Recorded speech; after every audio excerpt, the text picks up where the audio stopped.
Well, tonight, a new health study is reigniting alarm over toxic contamination at the Ringwood Mines Superfund site in Passaic County, contradicting the Environmental Protection Agency's official stance that the area is safe. Researchers from NYU Langone say dangerous pollutants remain on the site, including hazardous levels of lead, arsenic, and cadmium. Residents, especially members of the Ramapo Lenape Indian Nation who live on or near the area, say they're still suffering serious health effects tied to the pollution. Now, with fresh evidence in hand, they're calling on the EPA to act. Senior correspondent Joanna Gagas has the story. It's not clean. It's not clean enough to protect the health and well-being of the people. For researchers and members of the Ramapo Lenape Turtle Clan living near this Ringwood Superfund site, it feels like deja vu all over again.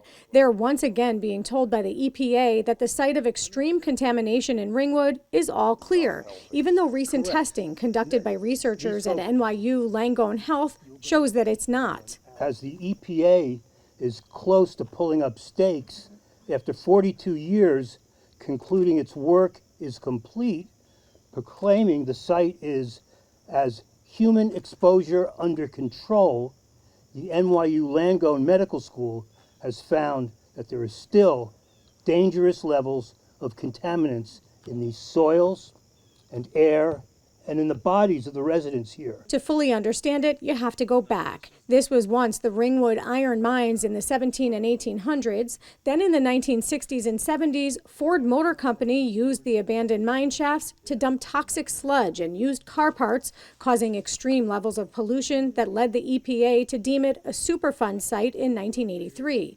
It then proclaimed it clean a decade later. It seemed appalling to us because all of the material that had been listed, most of it was still there, right in plain sight, never even touched. And yet the federal government, the EPA, claimed that it was all clean and it was okay for us to go back to live our lives as we always had.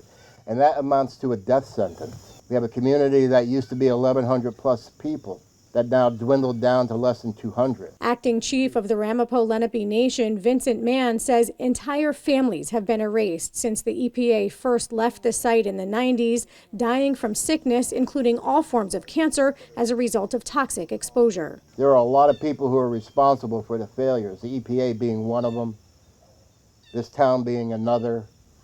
The state of New Jersey has also failed our people. Ford Motor Corporation has failed our people. The EPA put Ringwood Mines back on the Superfund list in 2006 after years of complaints from residents.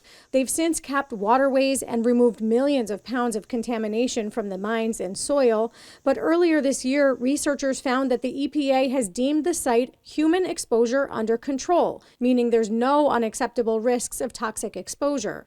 But NYU toxicologists who've been testing the region and residents over the last 13 years say their most recent study proves otherwise. In many people, there were high levels of lead, of arsenic, of cadmium. We found lead in the soil at rates about 4.7-fold higher than the rest of Ringwood.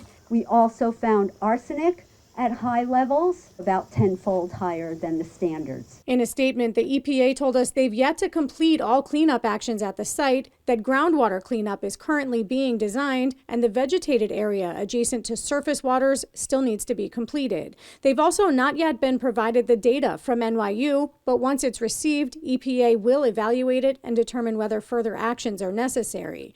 Tim Eustace of the North Jersey District Water Supply Commission worries that capping isn't enough to protect the Wanacue Reservoir, which supplies water to nearly 3 million people in North Jersey, from toxic 1,4-dioxane contamination. Early on, when they made the decision to, I guess, cap and test, we had our engineers respond and say that that was not acceptable. We would prefer a cleanup. And in response, we have designed and funded an emergency cleanup device that if there is a spill, we would be able to detect it miles from here and clean it before it would ever reach the reservoir. He worries that no remediation will be enough to protect the lives of the tribe members who live here. In Ringwood, I'm Joanna Gagas, NJ Spotlight News. Support for the medical report is provided by Horizon Blue Cross Blue Shield of New Jersey, an independent licensee of the Blue Cross Blue Shield Association.